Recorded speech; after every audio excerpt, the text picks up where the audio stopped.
ఏం పేరన్నా? చందు ఎక్కడ మనది మల్లన్న సార్ ఎర్రవల్ల. ఏం చేస్తుంటావు? ఏం లేదన్నా, వస్తానే ఎర్రవల్లి ఉన్నప్పుడేమో వ్యవసాయం ఉండే, అది చేసుకొని బతుకుండే. వీడికి వచ్చినాక ఏం లేదు. ఎందుకు ఏమైంది?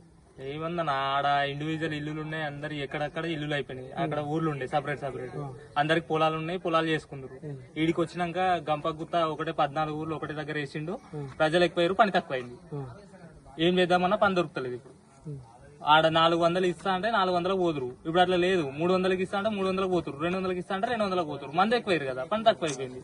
ఈడ గుడికి గుడి లేదు, బడికి బడి లేదు, ఏం లేదు. శ్మశాన వాటిక లేదు. ఒకరి బొంద మీద ఇంకోటి బొంద పెడుతురు.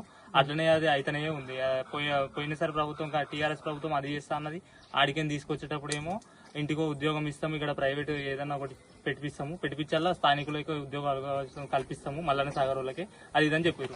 ఇప్పటి వరకు ఇది లేదు. కాంగ్రెస్ గవర్నమెంట్ వచ్చి దాదాపు 2-3 సంవత్సరాలు అవుతుంది.